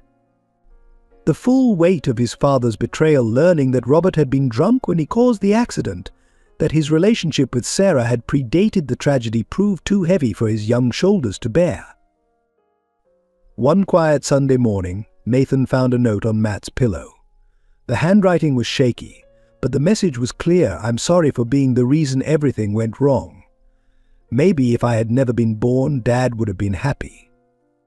The piano in Michael's room, usually alive with Matt's music, sat silent, the sheet music scattered across the floor like fallen leaves. Panic seized Nathan as he searched the house, calling Matt's name with increasing desperation. He found the wheelchair abandoned in the upstairs bathroom, its position telling a horrific story. Matt had somehow pulled himself onto the window ledge, his legs dangling uselessly over the edge of the 3-story drop. The morning air bit cold against his skin as he stared down at the concrete below. Nathan called softly, his heart pounding but his voice steady. "Please come back inside." He took a careful step forward, watching Matt's shoulders tense at the sound of movement. The boy didn't turn around, his fingers gripping the windowsill with white-knuckled intensity. "He was with her the day of the accident," Matt whispered, his voice barely audible over the wind. "He was drunk because he was celebrating their anniversary. I wasn't even worth staying sober," for a tear rolled down his cheek, dropping silently into the void below.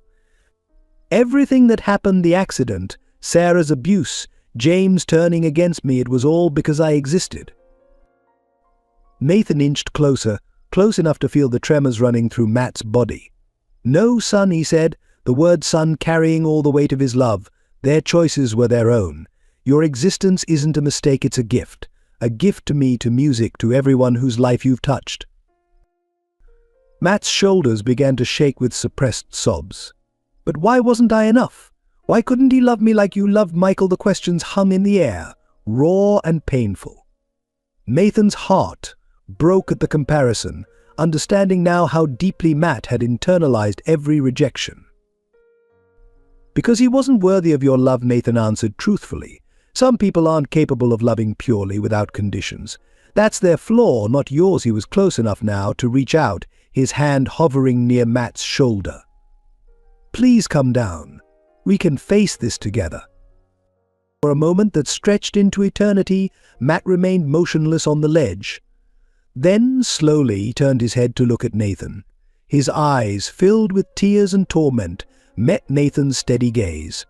Something passed between them, an understanding, a connection, a lifeline of love throwing itself against the darkness. Oh, with a sob that seemed to come from his very soul, Matt reached for Nathan's outstretched hand. The movement was awkward, dangerous, but Nathan was ready. He pulled Matt back through the window in one swift motion, both of them collapsing onto the bathroom floor. Nathan wrapped his arms around Matt, holding him as he broke down completely. "I've got you," Nathan whispered, rocking Matt as he would have rocked Michael. "I've got you, and I'm never letting go." Matt's tears soaked through his shirt, each sob releasing years of pent-up pain and rejection. They stayed there on the cold tile floor, father and son, bound not by blood but by something stronger, the choice to love, to heal, to survive together. The county jail's visiting room was cold and sterile, but Sarah's smile was colder still as she faced Matt and Nathan across the scratched metal table. She had requested this meeting, claiming she wanted to apologize. Instead, her words dripped with venom, each syllable carefully chosen to inflict maximum pain. "You want to know the truth?" Sarah leaned forward, her handcuffs clinking against the table. "Starving you wasn't an accident. It wasn't neglect. It was a plan." Her eyes gleamed with a malicious satisfaction as she watched the color drain from Matt's face. "Every missed meal, every forgotten snack, every time I put the food just out of your reach, it was all calculated." Nathan's hand tightened protectively on Matt's shoulder, but Sarah continued, seemingly eager to unburden herself of her cruelty. "I thought if you got sick enough, weak enough, maybe you'd just fade away. Natural causes, they'd call it.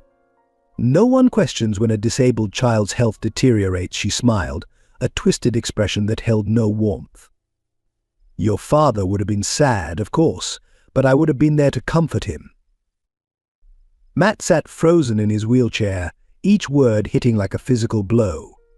"The days I left you alone without food," Sarah continued, almost conversational in tone, "I told the school you were sick. I told the neighbors you were resting. I told your father you had eaten earlier. Everyone believed me the devoted stepmother, sacrificing everything to care for a disabled child." Her confession grew more detailed, more horrifying. She described how she would prepare elaborate meals for James while Matt listened from his room, stomach cramping with hunger. How she deliberately served food in heavy dishes he couldn't lift, then punished him for spilling. How she kept meticulous records of his weight loss, disguising it as medical documentation. The worst part, Sarah laughed, a hollow sound that echoed off the prison walls. "The worst part is that you were too proud to complain, too afraid of being an even bigger burden. You just accepted it, like you accepted everything else. Such a good, quiet little boy, slowly disappearing before everyone's eyes." Nathan started to stand, his face contorted with rage, but Matt's hand on his arm stopped him. "Why are you telling us this now?" Matt asked, his voice steady despite the tremors running through his body. "Why confess?" Sarah's mask slipped for a moment, revealing something ugly and desperate beneath.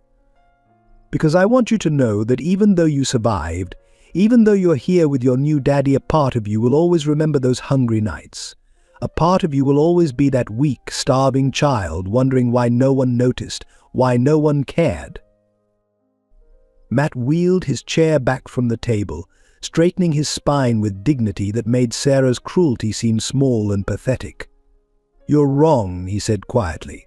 "Those memories don't make me weak, they make me stronger. They remind me that I survived you." As guards led Sarah away, her final words echoed through the visiting room. "You'll never forget me, Matt. Every time you eat, every time you need help with food, you'll remember who taught you what hunger really means."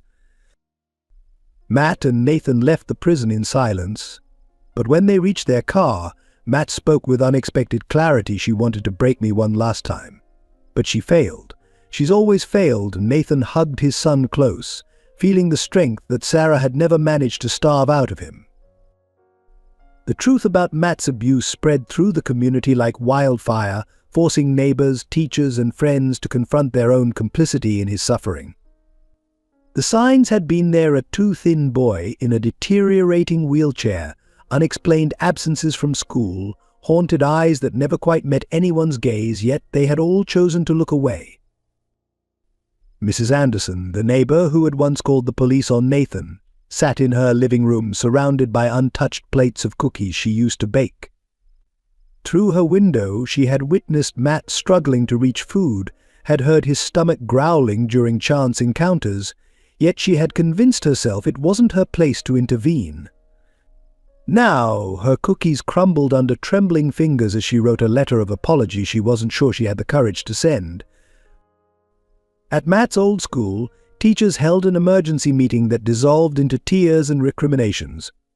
His former math teacher recalled the day Matt had fainted in class, how easily she had accepted Sarah's explanation of a stomach bug, despite the boy's visible malnutrition. The school nurse remembered bandaging his pressure sores, noticing their severity but filing her concerns away in a drawer that remained unopened until too late. The local church congregation, which had so fervently supported Robert's false narrative, now sat in uncomfortable silence as their pastor delivered a sermon on the sin of willful blindness. The same people who had organized prayer vigils for Matt's return now struggled with the knowledge that their actions had helped perpetuate his abuse. The country club that had suspended Nathan's membership sent a formal letter of reinstatement, accompanied by a substantial donation to legitimate children's charities. But the gesture felt hollow, a transparent attempt to cleanse their collective conscience. The same board members who had once shunned Nathan now couldn't meet his eyes in the street. Most painful was the reaction of Matt's former friend's parents, who had gradually stopped inviting him for playdates after his accident. They had accepted Sarah's excuses without question, had taught their children through example that disability was something to avoid, something uncomfortable to be ignored. Their children now asked difficult questions they struggled to answer. Local media, which had eagerly amplified Robert and Sarah's lies, published retractions and apologies, but their words couldn't erase the months of headlines that had painted Nathan as a kidnapper and Matt as a victim of the wrong crime. Reporters who had once camped outside Nathan's house now slunk away, their cameras lowered in shame. The community's guilt manifested in awkward attempts at recompense. Casseroles appeared on Nathan's doorstep, anonymous donations were made in Matt's name, and offers of help arrived too late to matter. Each gesture, while well-intentioned, served only to highlight how simple it would have been to offer assistance when Matt truly needed it. In the end, it was Matt himself who addressed the community's shame, at a town hall meeting called to discuss healing and moving forward. He wheeled himself to the microphone and spoke words that would haunt his neighbors for years to come. "Your guilt doesn't help me heal, but your awareness might help the next child who needs someone to speak up." The silence that followed his statement hung heavy with understanding.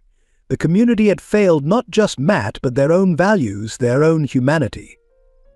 As they left the meeting hall that evening, each person carried with them the weight of a simple truth. Sometimes the greatest cruelty lies not in active malice, but in the passive choice to look away. The courthouse was packed on the day the final piece of evidence against Robert Thompson was presented.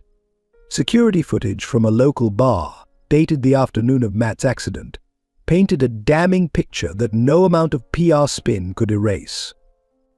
The time-stamped video showed Robert downing drink after drink with Sarah, celebrating their secret relationship while his son waited at his soccer championship. The defendant left the establishment at 3:42 p.m., the prosecutor stated, her voice cutting through the hushed courtroom. Blood alcohol tests performed after the accident, which were deliberately suppressed, showed levels more than twice the legal limit. She paused, letting the information sink in. Mr. Thompson wasn't rushing to see his son play. He was rushing to create an alibi for his whereabouts. Text messages recovered from Robert's old phone revealed the twisted truth. Delete these messages he had written to Sarah minutes after the accident. Tell everyone I was heading to the game. No one can know we were together. The timestamps matched perfectly with emergency call records, showing Robert's first concern had been covering his tracks, not his son's condition. The surveillance footage from the soccer field was the most devastating. Multiple angles captured Robert's SUV swerving onto the field, but it was the enhanced audio that made several jurors gasp. Before impact, Robert could be clearly heard on his phone, "I'll handle this, Sarah. No one will ever know we were." The sentence was cut off by the sound of impact. A forensic reconstruction of the accident revealed that Robert had time to swerve away from Matt. The analysis showed 3 seconds where he could have turned the wheel, could have chosen a different path.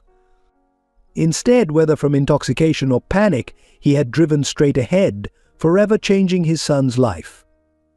Hospital staff came forward with suppressed records showing Robert's attempts to minimize Matt's care.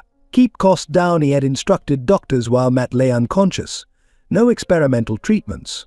His concern had been for his bank account, not his son's recovery.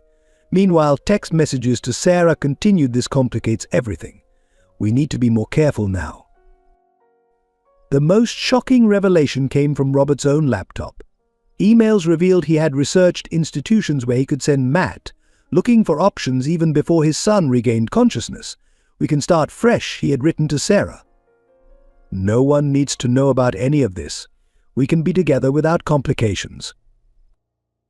When confronted with the evidence, Robert's carefully maintained facade finally cracked.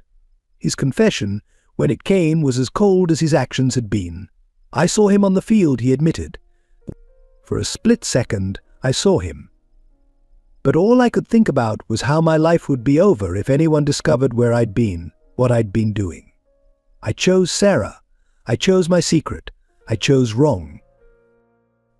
Matt sat in his wheelchair during the confession, Nathan's steady hand on his shoulder providing silent support. He watched his father crumble, not with satisfaction, but with a complex mixture of pain and relief. The truth, as ugly as it was, meant the end of lies, the end of wondering if he had somehow been at fault. Robert's final attempt at justification fell flat in the silent courtroom. "I was trapped," he declared. "Trapped between the life I had and the life I wanted." Matt was just. In the way the words hung in the air, their cruelty emphasized by their honesty. This was the real Robert Thompson, stripped of pretense, finally revealing the calculated selfishness that had driven every decision. As Robert was led away in handcuffs, he tried one last time to catch Matt's eye, perhaps seeking forgiveness or understanding. But Matt had already turned away, facing forward toward Nathan, toward his future. The truth of his accident, finally exposed, wasn't an ending but a beginning, the start of real healing, real understanding, and real love. The second day of testimony brought a revelation that stunned even the most seasoned courtroom observers. Sarah Mitchell wasn't just Robert's secret lover turned stepmother. She was a woman with a long history of targeting wealthy men with vulnerable children. Her real name was Sandra Blackwood, and she had left a trail of destroyed families across 3 states. The detective who uncovered her true identity presented a damning timeline. 5 years before meeting Robert Thompson, she married Daniel Foster, a widower with a disabled daughter. Within 18 months, the daughter was institutionalized, and Mr. Foster's fortune was drained through a series of clever manipulations. Photos showed Sarah, then Sandra, with different hair, different names, but the same calculating smile. Birth records revealed that she had never legally changed her name to Sarah Mitchell. It was just one of many aliases she had used, each one crafted to present herself as the perfect stepmother figure to vulnerable families. Bank statements showed how she had systematically transferred Matt's medical trust fund into offshore accounts, preparing for her next disappearance.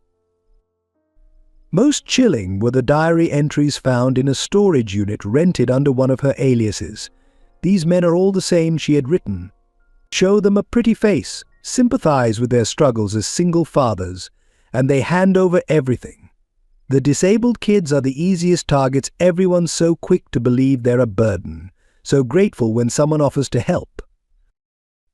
Matt listened to the evidence with a strange sense of relief. Her cruelty, which had once seemed personal, was revealed as something mechanical, practiced a con artist's routine rather than a stepmother's hatred. Somehow this made it easier to bear. He wasn't specially chosen for torment, he had simply been her latest target. The prosecution presented interviews with her previous victims' families.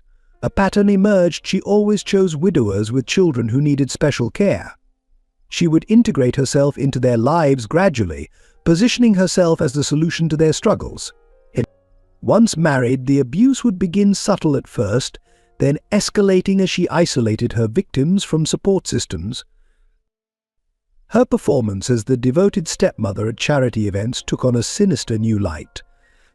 The foundation she had helped Robert establish wasn't her first. She had created similar schemes before, each designed to present a public image of selfless devotion while privately undermining her stepchildren's care.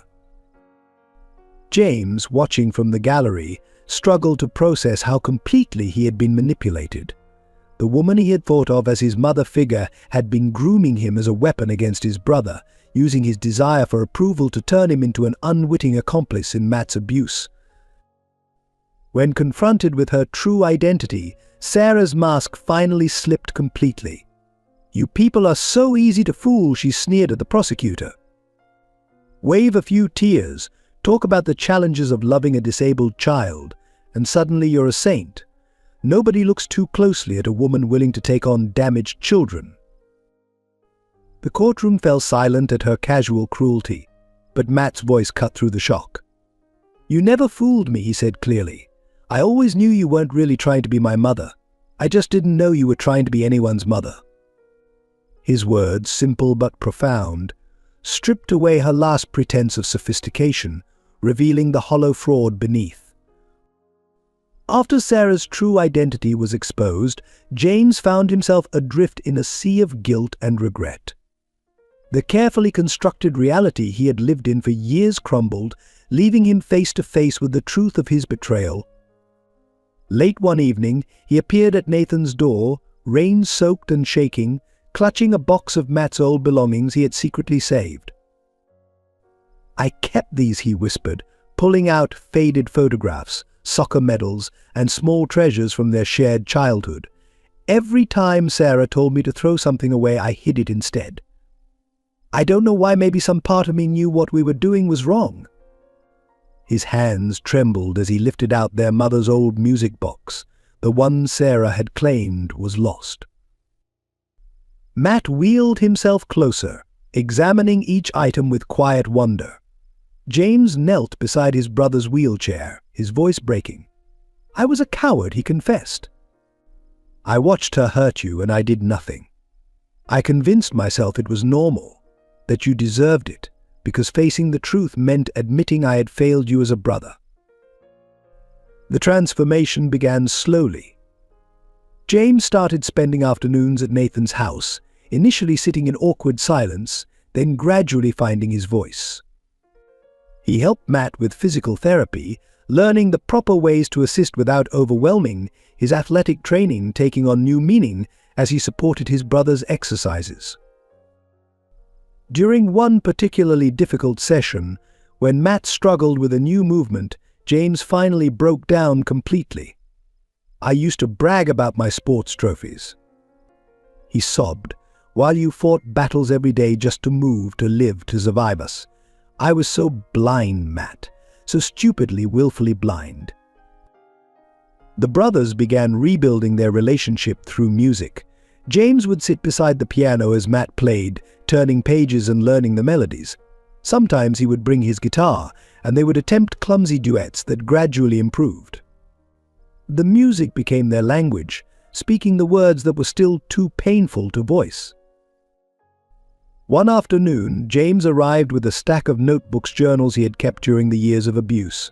"I wrote everything down," he explained, handing them to Nathan. Every incident, every cruel word, every time I chose to look away. Use them in court. Let my shame serve some purpose." The journals became key evidence in the ongoing case against Sarah and Robert. The healing wasn't smooth or easy. There were moments when old habits surfaced, a thoughtless word, a flinch, a flash of the entitled older brother James had been trained to be. But each time, he caught himself, acknowledged the mistake, and worked to do better. Matt's forgiveness, freely given but hard-earned, became his guide to redemption.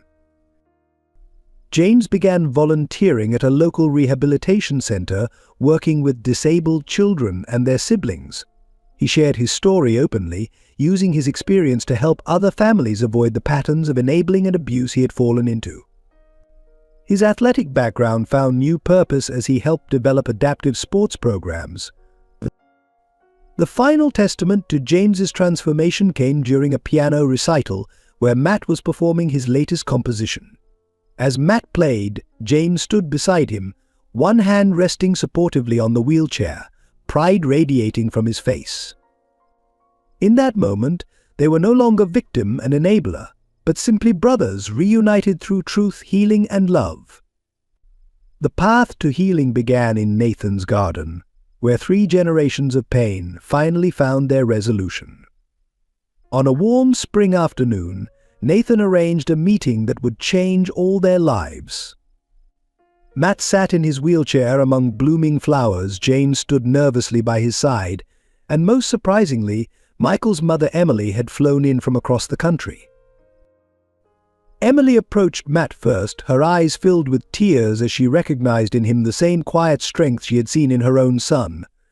"Nathan told me everything," she said softly, kneeling beside his wheelchair. "And watching you play Michael's piano through the videos he sent, it was like seeing hope reborn." She pulled out a small photo album, sharing memories of Michael that had been too painful to revisit until now.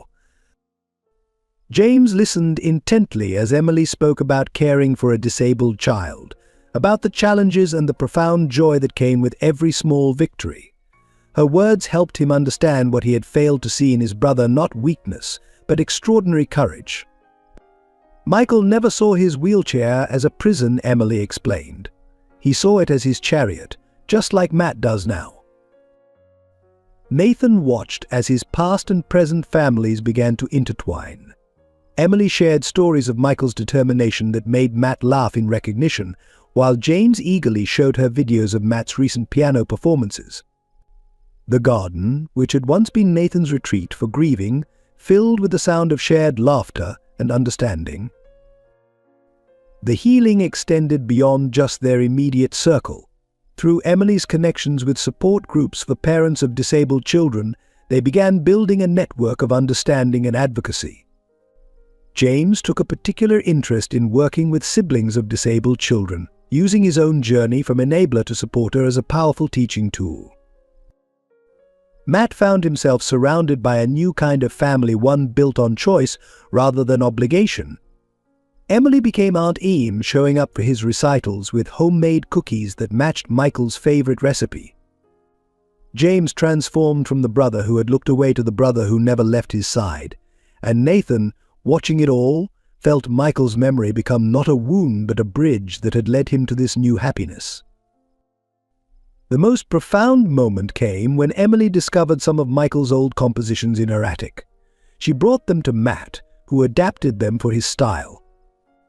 During his next recital, Matt and James performed a duet, Matt on piano, James on guitar, playing a piece that blended Michael's melody with Matt's harmonies. There wasn't a dry eye in the audience as the music connected past and present, loss and love, grief and joy. Family isn't about blood, Nathan told them one evening as they sat together in the garden. It's about who stays when staying gets hard. It's about who chooses to love when loving requires courage. Matt reached for James's hand, while Emily squeezed Nathan's shoulder, the four of them forming a circle of healing that none of them had imagined possible. The garden became their gathering place, where weekly dinners turned into a tradition. Pictures of both Michael and Matt hung on the walls, telling stories not of replacement but of continuation. The piano played daily, carrying both boys' spirits in its notes. They had become something rare and beautiful, a family forged through pain but sustained by choice, understanding, and unconditional love. The transformation of the community began with a simple piano recital that turned into a movement. Matt's story, combined with his musical talent, caught the attention of disability rights advocates nationwide. What started as a local event in the town hall grew into a powerful campaign for change. Nathan, drawing on his legal expertise, worked with advocacy groups to draft the Matthews Law, comprehensive legislation requiring regular welfare checks on disabled children and mandatory training for teachers and healthcare providers in recognizing signs of abuse. The law also established strict penalties for those who financially exploited disabled individuals or their trust funds. James became an unexpected champion for the cause, speaking at schools and community centers about the subtle ways abuse can be normalized and hidden. His candid accounts of his own transformation from enabler to advocate resonated particularly with families struggling to support disabled siblings. His sports connections brought athletic celebrities to disability awareness events, drawing mainstream attention to their cause. The community, seeking to make amends for their past blindness, rallied behind the initiative.